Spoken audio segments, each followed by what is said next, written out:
Major funding for American Experience is provided by the Alfred P. Sloan Foundation. National corporate funding is provided by Liberty Mutual and the Scotts Company. American Experience is also made possible by the Corporation for Public Broadcasting and by public television viewers. Funding for the re-release of Eyes on the Prize, made possible by the Ford Foundation and the Gilder Foundation.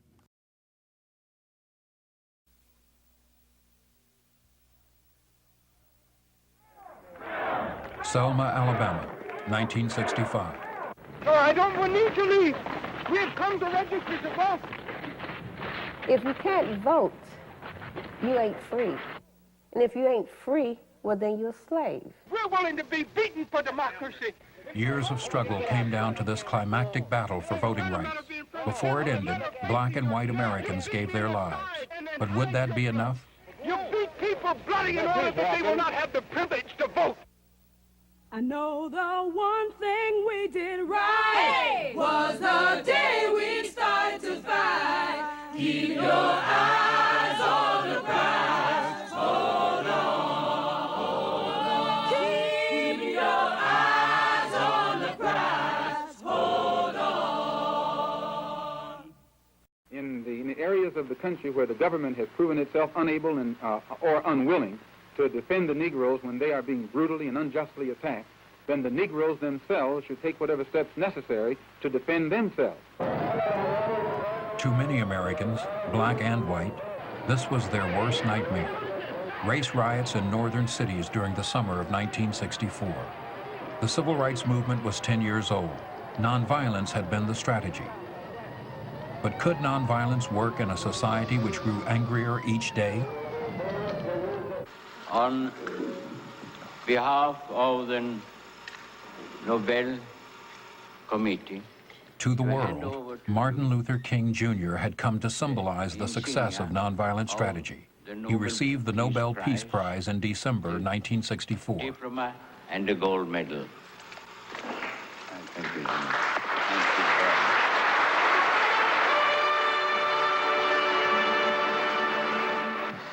But in America, young militants were beginning to challenge King's leadership.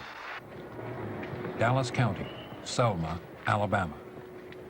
For more than a year, organizers from the Student Nonviolent Coordinating Committee, SNCC, had worked with local residents in waging a voter registration campaign. They met solid resistance.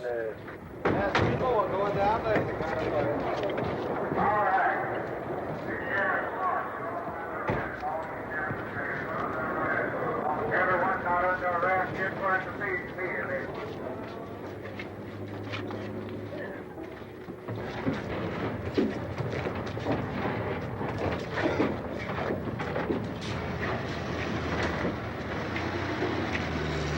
By the end of 1964, SNCC was exhausted with little money to continue. Selma's black leaders turned to Martin Luther King and the Southern Christian Leadership Conference for help. Today marks the beginning of a determined, organized, mobilized campaign. King's presence reopened an old rivalry between the ministers of SCLC and the young organizers of SNCC. We felt that there should be a projection and an organization of indigenous leadership, leadership from the community. Whereas the Southern Christian Leadership Conference took the position that Martin was a charismatic leader who was mainly responsible for raising money, and they raised most of the money off of his leadership. But this differences in leadership then led to differences in style of work. We wanted a movement that would survive the loss of our lives. Therefore, the necessity to build a broad-based movement and not just a charismatic leader.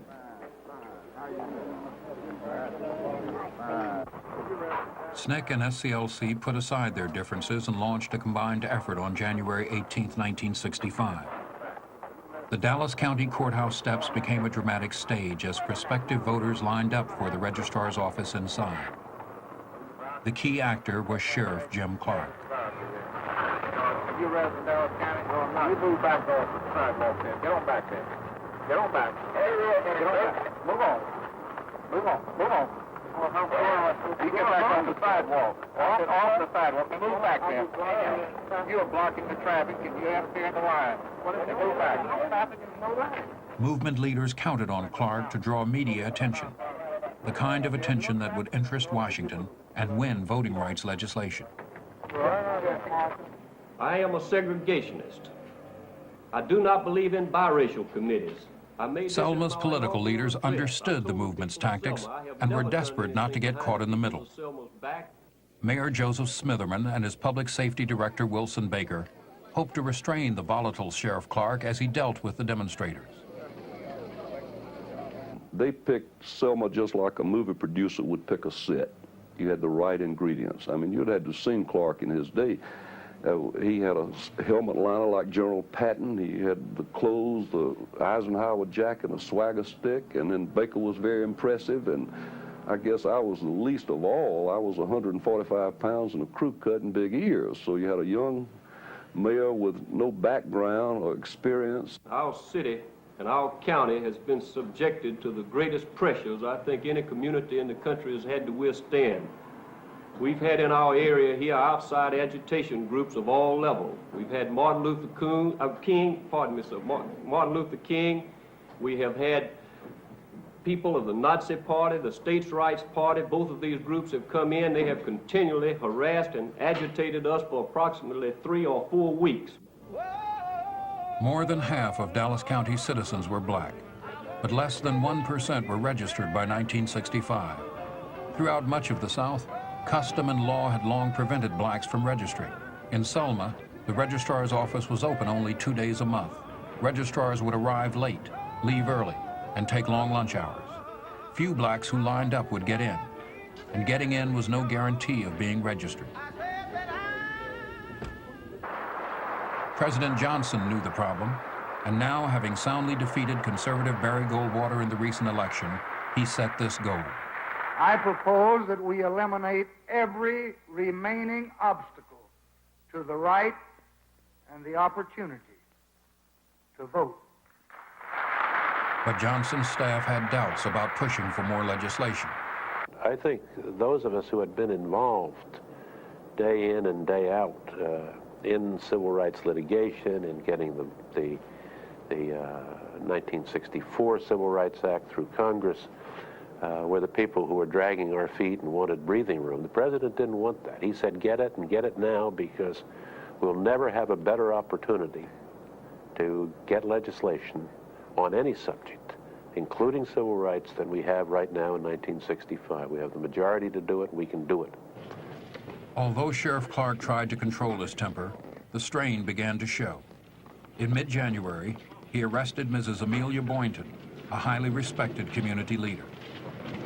Angered by Mrs. Boynton's arrest, 105 local teachers marched to the courthouse in protest, knowing they might be fired by the white school board.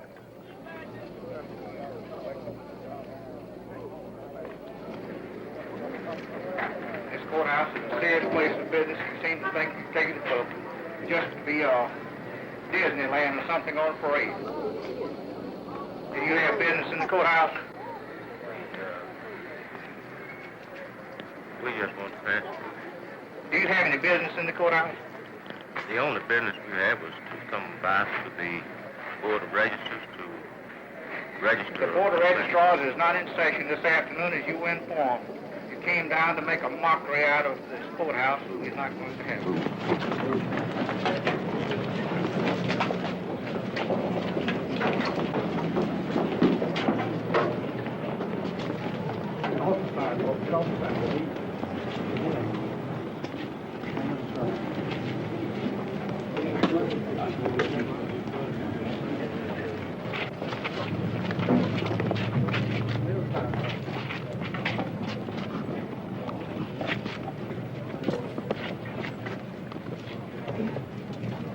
Now move.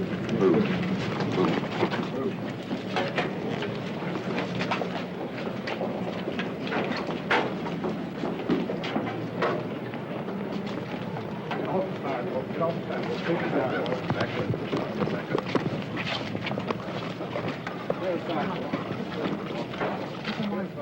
So I saw then that He was not going to arrest us as I really wanted him to do. Therefore, we asked the teachers then would regroup, and we marched back, not to the school, but to Brown Chapel Church, at which time there was a rally held.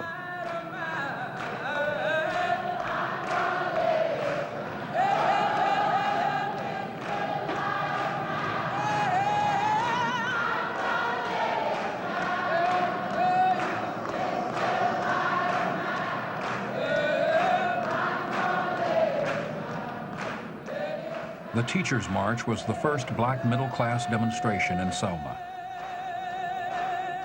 Cheyenne Webb and Rachel West were school children at the time.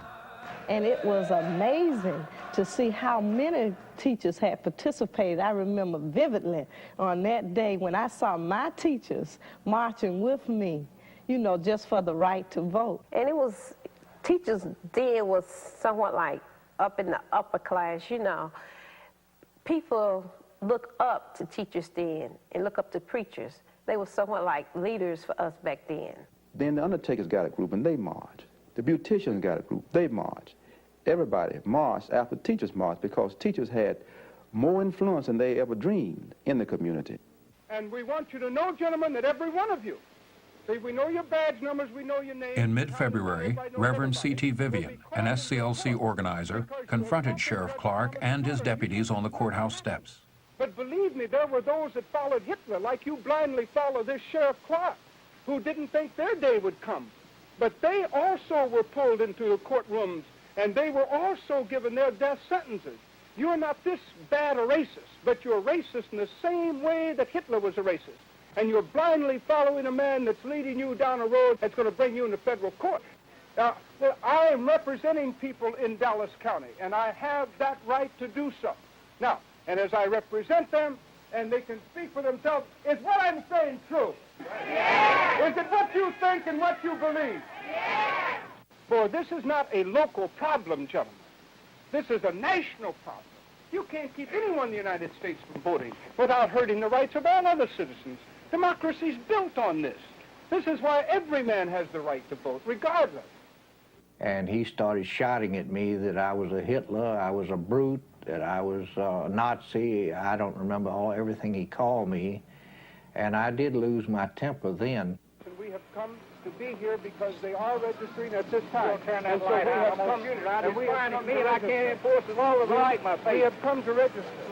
And this is our reason for being here. We're not You're blinding me with that light. We're not Move back. Well, no, you can arrest us, Sheriff Clark. You can arrest me. Don't keep that man. You don't keep that man out.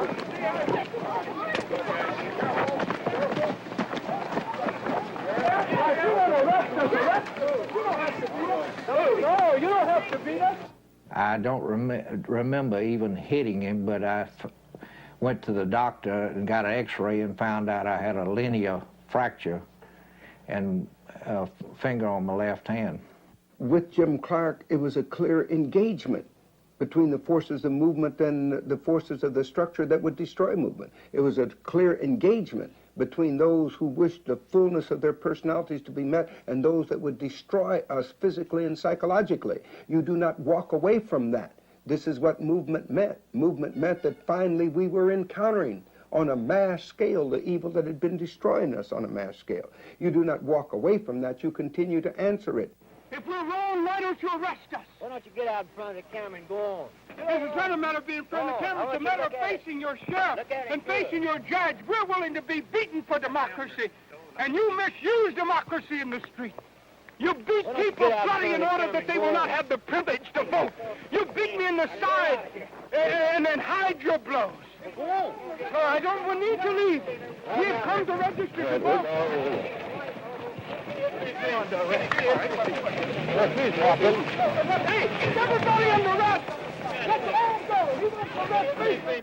I'm here to tell you tonight that the businessmen, the mayor of this city, the police commissioner of this city, and everybody in the white power structure of this city must take a responsibility for everything that Jim Clark does in this community.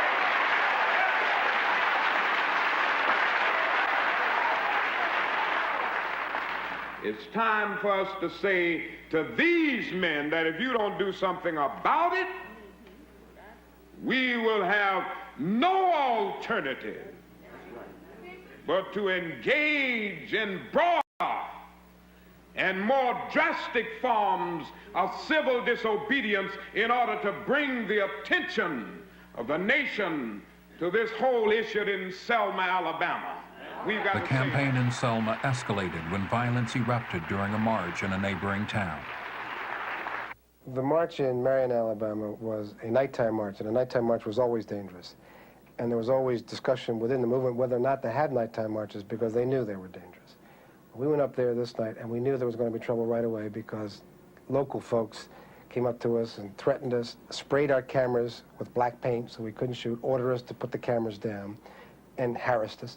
And it was a very tense situation. The whole town was surrounded that night by auxiliary police, state troopers, sheriffs, and everybody who wanted to come in, really, who felt like beating folk up. We went around the side of the church in an effort to get back into the church. Some of us tried to go back in the front door, and some of us just went where we could, because as we moved, they also moved. They was whipping us as we went. Somebody walked up behind me and hit me with an axe handle, hit me in the head with an axe handle. Drew blood, which required stitches, and I was taken to the hospital. But before I left, a white man walked up to me, and he said, "Are you hurt? Do you need a doctor?" And I was stunned, and I put my hand to the back of my head, and I pulled it back, and it was full of blood. And I said to him, "Yeah, I think I do. I'm bleeding." And then he thrust his face right up against mine, and he said, "Well, we don't have doctors for people like you." That same night, a young man named Jimmy Lee Jackson attempted to protect his mother from a similar attack.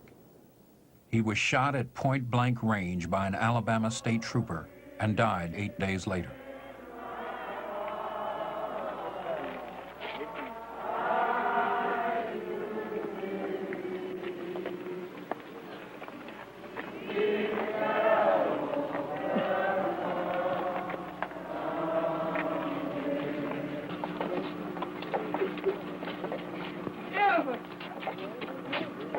He was murdered by the irresponsibility of every politician from governors on down who has fed his constituents the stale bread of hatred and the spoiled meat of racism.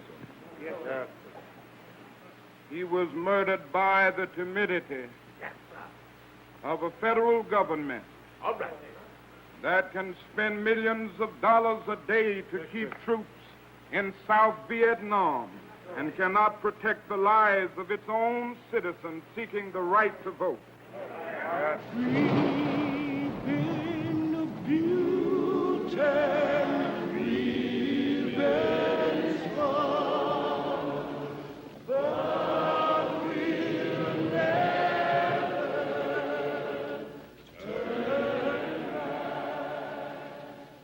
I just thought during that period it was just too much, too many funerals, and some of us would say, how many more?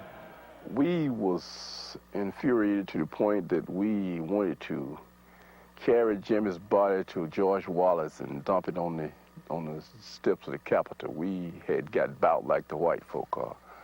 We had decided that we was gonna get killed or we was gonna be free. I'm gonna be frank about it, and all of us just about felt that way. So we had intended to do everything we could, so we was mad, I guess you say, and we said that we would take Jimmy down and just put his casket on those steps of the Capitol. In the nonviolent movement, if you went back to some of the classical strategies of Gandhi, when you have, say, a great violation of the people, and there's a great sense of injury, you have to give people an honorable means and context in which to express and eliminate that grief and speak decisively and succinctly back to the issue. Otherwise, your movement will break down in violence and chaos. As a response to Jimmy Lee Jackson's death, SCLC proposed a symbolic march that would begin in Selma and travel 54 miles to the Capitol in Montgomery. So agreeing to go to Montgomery was that kind of tool that would absorb a tremendous amount of energy and effort, and it would keep the issue of disenfranchisement before the whole nation. And the whole point was of walking from Selma to Montgomery, it'd take you 5 to 6 days, and which would give you the time to discuss in the nation through the papers, radio, television, and going around speaking what the real issues were. Governor Wallace was determined that the march would not take place. Such action would not be allowed on the part of any other group of citizens or non-citizens of the state of Alabama, and will not be allowed in this instance. The government must proceed in an orderly manner, and lawful and law-abiding citizens must transact their business with the government in such a manner. There will be no march between Selma, Alabama, and Montgomery, and I have so instructed the Department of Public Safety. Despite the governor's ban, 600 people gathered at Brown Chapel AME Church on Sunday, March 7th, to begin the march to Montgomery. Dr. King was preaching in Atlanta. Hosea Williams and John Lewis led the march. Lewis chose to march even though his organization, the Student Nonviolent Coordinating Committee, opposed SCLC's strategy and decided not to take part.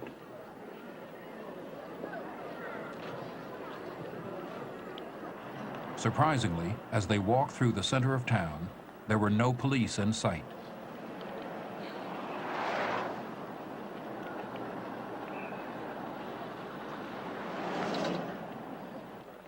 The route out of Selma crossed over the Edmund Pettus Bridge.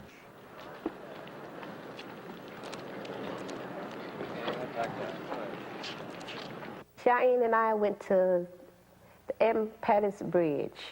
There where I turned around and left Cheyenne. Simply because I'm telling you, I was afraid.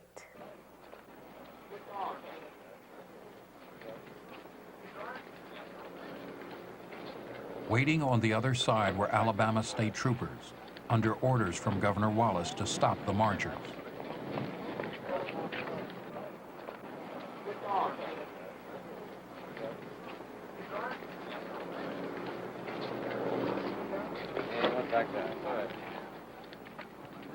Clark's posse was on the sidelines. It'll be detrimental to your safety to continue this march, and I'm saying that this is an unlawful assembly. You have to disperse. You are ordered to disperse, go home, or go to your church. This march will not continue.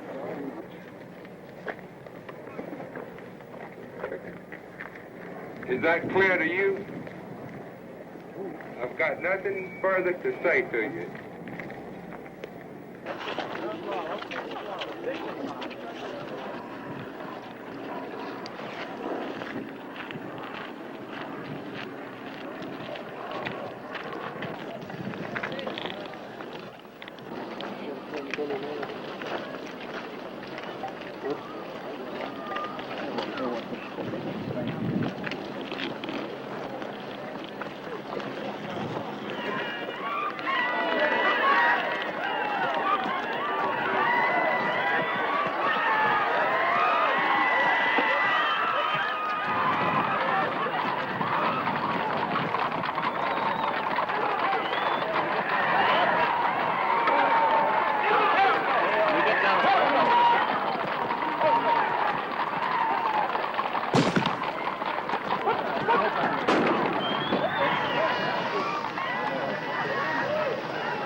All I could remember was outbursts of tear gas. And I saw people being beaten, and I began to just try to run home as fast as I could. And as I began to run home, I saw horses behind me, and I will never forget, a freedom fighter picked me up, Hosea Williams. And I told him to put me down. He wasn't running fast enough. And I ran, and I ran, and I ran. We were about 2 blocks away from the bridge, and we went back to try to help people back. But the police were riding along on horseback, beating people. And the tear gas was so thick you couldn't get to where people were in need of help. And so we really had to turn the church into a hospital just to get people back to their senses. And it was a horrible 2 or 3 hours.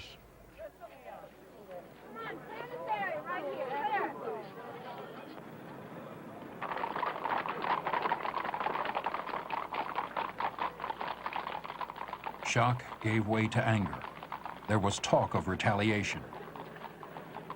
There were people who came back to the church and started talking about going to get their guns. You had to talk them down. And you had to talk them down by simply asking questions. What kind of gun you got? 32, 38? How's that going to hold up against the automatic rifles and 10-gauge shotguns that they've got? And how many you got? There are at least 200, shotguns out there with buckshot in them. You ever see buckshot? You ever see what buckshot does to a deer? And most of them had. And you make people think about the specifics of violence, and then they realize how suicidal and nonsensical it is. The day after Bloody Sunday, Governor Wallace reprimanded law enforcement officers for the scene on the bridge. It was something that happened that enraged me, because I didn't intend for it to happen that way. But I didn't want them to get beyond that point where there were some people that told me there might be some violence. Sunday night, the television networks broke into regular programming to show these scenes to a national audience. ABC interrupted its primetime movie, Judgment at Nuremberg, a film about Nazi war crimes. When that beating happened at the foot of the bridge, it looked like a war that went all over the country. And then the wrath of the nation came down on us. Governor Wallace had made clear his intention to prevent this march on the grounds of public safety and danger on the highways. And while we knew there would be a confrontation, state and local law enforcement officials were prepared for major disorder. We had no reason to believe that local law enforcement officials would set upon nonviolent and peaceful citizens in the way in which they did. On prior occasions, this has not occurred. Shame on you, George Wallace, for the wet ropes that bruise the muscles, for the bullwhips that cut the flesh, for the clubs that broke the bones, and for the tear gas that seared the eyes and the nose and the nostrils and the lungs and choked people into insensibility. This is not the American way. When this happened at Selma, and I saw it on television, to me it expanded beyond civil rights, beyond whether you vote or where you sit in a restaurant or in a cafe or on planes or trains or buses.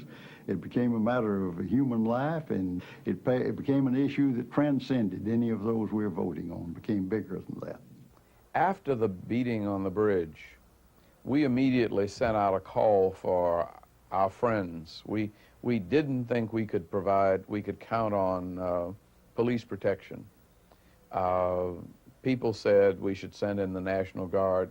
We didn't think that they would send in the National Guard to protect black people. And so we sent out a call to people of goodwill.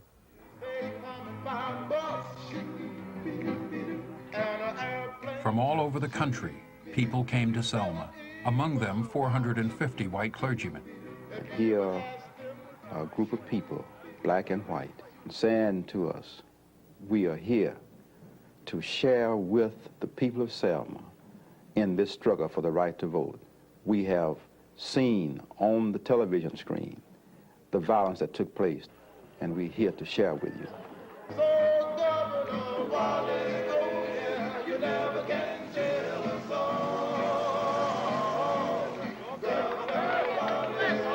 And you could feel a change in the atmosphere, a spirit of inspiration, motivation, and seemingly hope coming back into the eyes and into the minds of these people, and then renewed commitment to the nonviolent method. They planned to march on Tuesday, but President Johnson wanted them to wait until they could be sure there would be no violence. In Montgomery, another Johnson, federal judge Frank Johnson, banned the march pending a hearing. Dr. King had never violated a federal order, but there was increasing pressure to march, especially from SNCC. My name is James Foreman. I'm the Executive Secretary of Student Nonviolence Coordinating Committee. The SCLC ministers left the decision about marching to King. The young members of SNCC, angered by Sunday's attack, wanted to be sure King wouldn't back down. You know, federal injunctions and court injunctions have been handed down in the past, and it's really people here have to make up their minds and make certain decisions themselves about what it is that they want to do. There was private disagreement, but public unity. Well, there's no disagreement between SNCC and SCLC, and that's not, that's not an issue here. The announcement was made to the people in the audience that the march that Tuesday would go forward, all right? But some of us also knew that Dr. King had told, Judge Johnson, that he was going to call off the march. So we had a meeting from about 11 o'clock to 5 o'clock that morning where we were trying to lay out to him the necessity to keep his word to the people that the march would go forward and that it would not be called off. We have no alternative but to keep moving with determination. We've gone too far now to turn back. And in a real sense, we are moving and we cannot afford to stop because Alabama and because our nation has a date with destiny. Tuesday, March 9th, 2,000 marchers set out to cross the Pettus Bridge.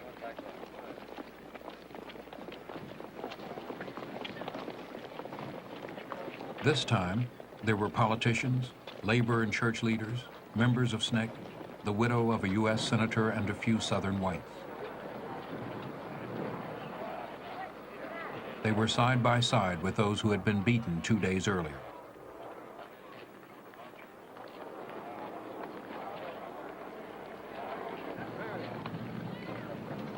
You are ordered to stop, stand where you are. This march will not continue. The marchers asked to kneel and pray. Because we know that America was founded on the principles that all men are created equal. Not just white men, but all men. We don't have much money, but we do have our bodies. And we lay them on the altar for thee and for our freedom today. Then Dr. King turned the marchers around and walked back across the bridge. Some expressed relief, others shock. All of a sudden, I realized that the people in front were turning around and coming back. And I was aghast. What is going on? Are we not going to go through with this confrontation? What's happening? The truth of it was that there was nothing much else to do. We'd been ordered by a judge not to go any further.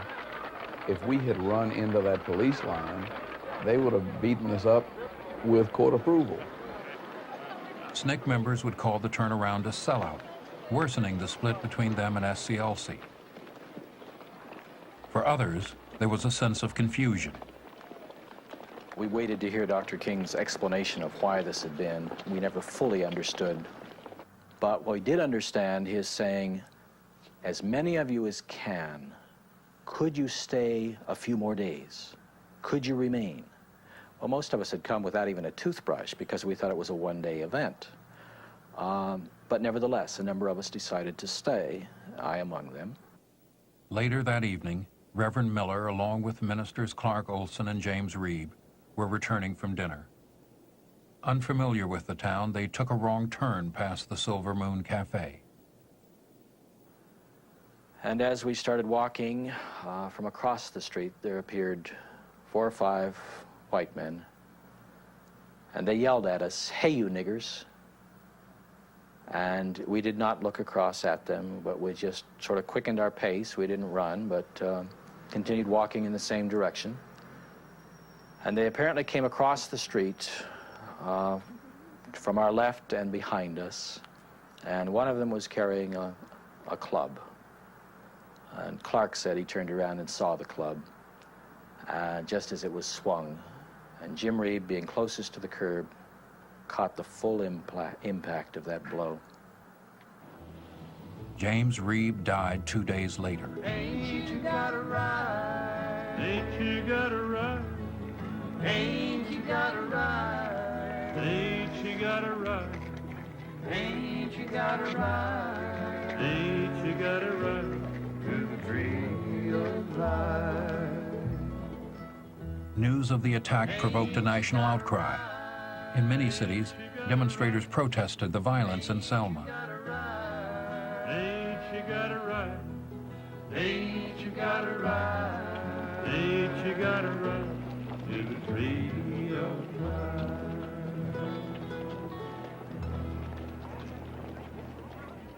Some blacks were angry that the death of a white minister stirred a nation that had ignored the death of Jimmy Lee Jackson. What it seemed to me is that the movement itself is playing into the hands of racism. Because what you want is a nation to be upset when anybody is killed, and especially when one of us is killed. You understand? So it just played into the hands of racism, and it's almost like, you know, for this to be recognized, a white person must be killed. Well, what are you saying? When the police barricaded the area around Brown Chapel, SNCC withdrew from the Selma campaign in frustration. The barricades were to keep hostile whites out, the protesters in. One group, led by Jimmy Webb, broke free of the barricades. They were stopped by Clark's men. I can't follow you, and I'm not going to follow you and give you personal protection. I'm telling you, for your own benefit, you had better turn around and get out of this area. You're not going to the courthouse in a group under the condition that you come here, and I'll assure you that. All we would like to do, sir, is to go to the Courthouse is closed. There's no business there on We don't Saturday. want to go in the courthouse. All we want to do is go to the lawn of the courthouse, kneel in prayer, and we'll gladly return. You take your prayers back to your church. That's the proper place to pray. Sir, I'm sure that God will hear your prayer just as well down there as it will up here, but you're not going on this courthouse alone. Sir, whenever there are men who are in sinful conditions, prayer should be uttered wherever they are. Well, why don't you pray where you are? Go back down there and pray. You think you're lily white? You think you're not sinful? No. Well, then go back to your church and pray. Well, sir, can we pray together, you and I? You do your praying. I do mine, big boy. You don't pray for me. I don't want you to pray for me. Well, will you pray for us? Because I don't think your prayers get above your head. Well, will you pray for us? No, I'm not going to pray for you. I'll tend to my business, you tend to yours. Now, you better move these people out of here. Sir, We're trying to protect you. Sir, sir, I don't have to love anybody I don't want to love. Sir, You do your own loving. You love your little niggas. I love who I please. Do you believe in equal justice for all? I believe in justice. Do you believe in equal justice? I don't believe in equal nothing. There's no two people in this world alike, and they are not equal on any terms or conditions. There's no two peas in the world alike. No two pieces of money nor nothing else. Then, sir, are you saying that if I have a quarter and I'm black and you have a quarter and you white, then my quarter isn't as worth as much as your quarter? That's your quarter. I'll my decide, quarter is worth? I'll decide what my quarter is worth. You use yours and I'll use mine. Buy you a catfish sandwich and yours. I have nothing else to say. What's the deal here now? You people in this small group want to turn and walk on back to the group. The rest of the group's down there waiting Do on we you. have your protection? We'll do everything we can. Just go on back down there. You didn't have it coming up here. Plans for the march to Montgomery remained at a standstill pending a federal court decision. Now protecting the marchers became an issue for both President Johnson and Governor Wallace. We got to report how much it would take to guarantee absolute protection from everyone, and we didn't have the resources. So I called on President Johnson on Article 4, Section 4 of the Constitution to send us troops to help us maintain order. Wallace met with President Johnson in Washington on March 13th.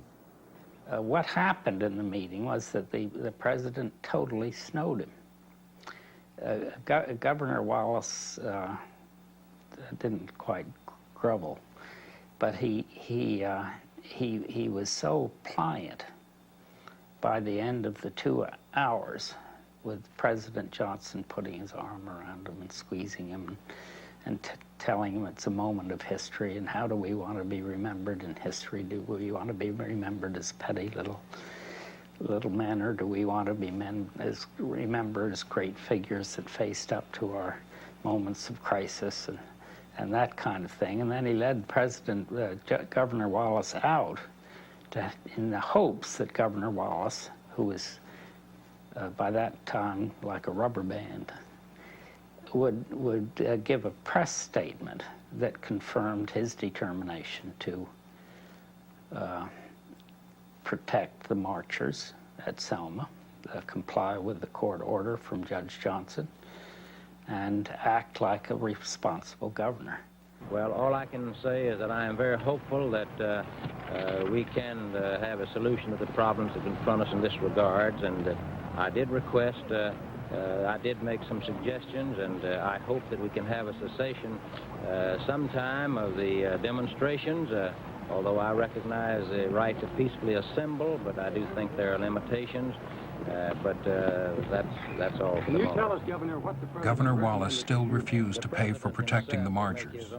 President Johnson, sensing the mood of the country, addressed Congress on national television. What happened in Selma is part of a far larger movement which reaches into every section and state of America. It is 8 days after Bloody Sunday, 4 days after Reeb's death, the president asked for a comprehensive voting rights bill and astonished the nation by using the words of the movement. Their cause must be our cause too. Because it's not just Negroes, but really it's all of us who must overcome the crippling legacy of bigotry and injustice. And we shall overcome.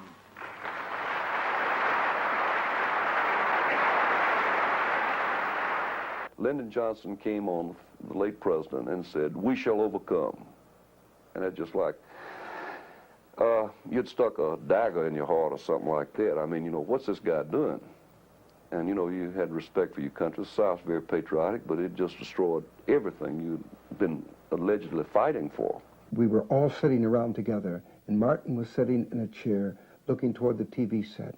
And when LBJ said, "And we shall overcome," we all cheered, and I looked over toward Martin, and Martin was very quietly sitting in the chair, and a tear ran down his cheek. It was a victory like none other. It was an affirmation of the movement. But SNCC didn't see any victory. In Montgomery, where they had moved operations, they were being beaten by Alabama police as they tried to confront Governor Wallace.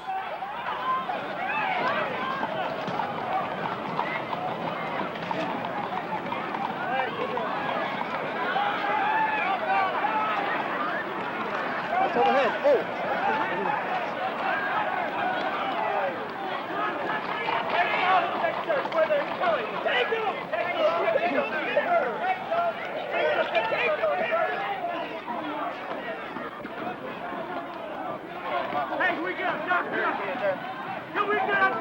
There's only one man in this country that can stop George Wallace and those posses. We can present thousands and thousands of bodies in the streets if we want to. And we can have all of the soul force and the moral commitment around this world. But a lot of these problems will not be solved until that shaggably over place called the White House begins to shake and gets on the phone and says, "Now listen, George, we coming down there and throw you in jail if you don't stop that mess." That's the only way it's going to be stopped.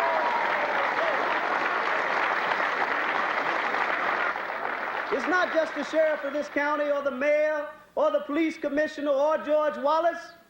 This problem goes to the very bottom of the United States. And you know, I said it today and I will say it again. If we can't sit at the table, let's knock the legs off. Excuse me. points that we agree on, and there are still points that we must negotiate before we come to a final resolution of the problem. Martin Luther King tried to calm the situation in Montgomery while waiting, still, for the court decision on the march. Pull it back. Let me give you this statement, which I think will come Get the mic down. as an expression of deep joy to all of us. Judge Johnson has just ruled that we have a legal and constitutional right to march from Selma to Montgomery. The judge's action cleared the way for the march, but Governor Wallace still refused to provide the necessary protection. So President Johnson federalized the Alabama National Guard. Sunday, March 21st. Only 62 days after the campaign began, 3,200 people gathered at Brown Chapel Church for the journey to Montgomery.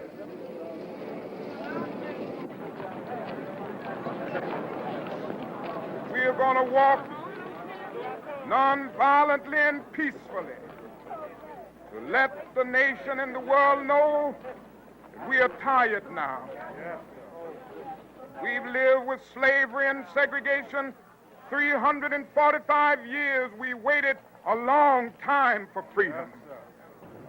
We are trying to remind the nation of the urgency of the moment. Now is the time to make real the promises of democracy. Now is the time to transform Alabama, the heart of Dixie, to a state with a heart for brotherhood and peace and goodwill. Now is the time to make justice a reality for all of God's children.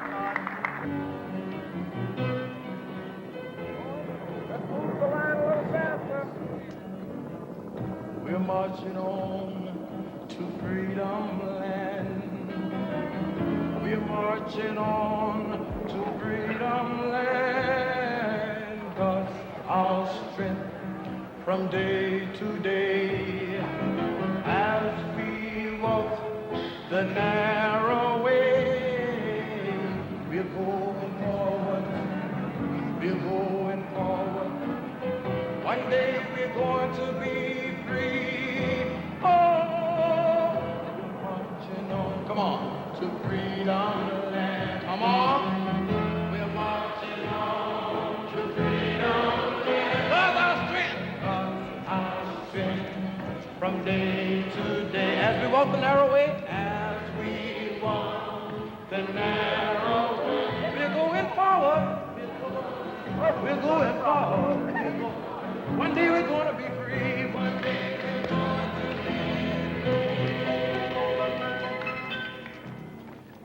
Do you have any feelings about this march? No, I'm glad to get rid of the ones that are leaving, but I wish they'd come back and get the rest of them. Darling, how you doing? Glad to see you. Wonderful. Wonderful. Why are you marching? So we can be free and justice, and so other people can be free, and so troopers can't hit no one. All right. All right. I'm from Kansas City, Missouri, and I've answered a call for the Interracial Council there in Kansas City to join the march here. These ideals that have been expressed by all the people have been mine for a long time. I've had an opportunity to do something about it now. Well, Hollywood, California. I'm an actor, and I just decided I've got to come. I've got to see what it's all about, and I feel very deeply about the situation. And for the first time, I realize what the Negro position is, because here I am called a white nigger. Pick 'em up and lay 'em down. Ride, ride. Pick 'em up and lay 'em down. Ride, ride. Pick 'em up and lay 'em down. Ride, ride. The Alabama National Guard, under federal direction, kept the hecklers at a distance and checked for bombs. Ride, ride. I put blisters on the street. Ride. 11 miles outside Selma, the marchers left Dallas County and came into neighboring Lowndes County. Settled in my feet. Ride, ride. I got blisters on my feet. While in Lowndes County, some SNCC members seized the opportunity to do some organizing of their own. Make me wanna skip a beat. We were against the march. I, too, was against it. But again, I said it was a fait accompli. We couldn't stop it. King was going to have it, and there was no way to stop it. So all you had to do now is make a positive out of a negative. What I did was when it entered Lowndes County, I would seek out all the people from Lowndes County who came to the march. I would get them, write down their names, record it, their addresses, and tell them, you know, listen, we're going to stay in Lowndes County. We're not just going to pass through. They'd be excited to hear that. So the Black Panther Party was built off of the mobilization that King sprout out inside of Lowndes County, and he did us a perfect job. Did the rain come down? Right, right. Lord, I thought I would have drowned. Right, right. Oh, the mud sure was deep. Right. As they approached Montgomery, SCLC heard of a plot against Martin Luther King's life, but King refused to leave the march. Right, right. That's why we're moving in a creep. Right, right. Martin always wore the good preacher blue suit. And I figured since we couldn't stop him from marching, we just had to kind of believe that it was true when white folks said we all look alike. So everybody that was about Martin's size and had on a blue suit, I put in the front of the line with him. And we all just lined up, but there were some very important people who felt as though they were being pushed back. But all of the preachers loved a chance to get up front in the front line with Martin Luther King. But I don't think to this day most of them know why they were up there. We're marching on the freedom land. 54 miles and 5 days marching. They were now 25,000 strong. As we travel the narrow way, to me, there was never a march like this one before. There hadn't been one since. It was a sense of community moving there. And as you walk, you saw people coming, waving, bringing you food or bringing you something to drink.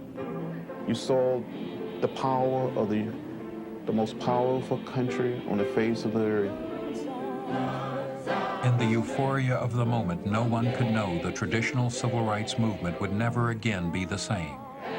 The fragile coalition that had shaped the movement for so long was coming to an end. It was a great moment to go back to Montgomery because, you see, for us, it was returning to Montgomery after 10 years. And I kept thinking about 10 years earlier, how we were visibly just blacks. And when you looked at that march, you had Catholic priests and nuns, and you had other clergy, and you had a lot of white people. It was really a beautiful thing to pass Dexter Avenue and go toward the Capitol, marching together and listening to Martin's speech. We must come to see that the end we seek is a society at peace with itself, a society that can live with its conscience. And that will be a day not of the white man, not of the black man. That will be the day of man as man.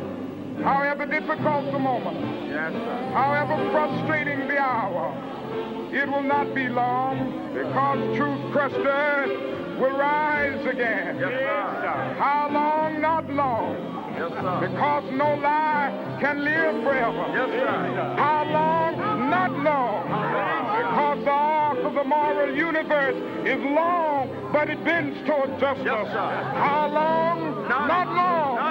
Because mine eyes have seen the glory of the coming of the Lord. He's trampling out the vintage where the grapes of wrath are stored. He's loosed the fateful lightning of his terrible swift sword. His truth is marching on. Glory, hallelujah. Glory, hallelujah. Glory, hallelujah. Glory, hallelujah. His truth is marching on.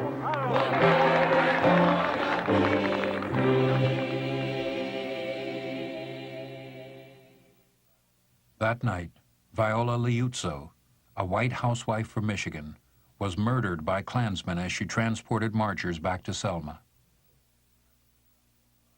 President Johnson signed the Voting Rights Bill into law on August 6, 1965. By the following summer, 9,000 blacks registered to vote in Dallas County. August 11, 5 days after the Voting Rights Bill was signed, the Watts area of Los Angeles, California exploded in racial violence. More than 1,000 people were injured. 34 died.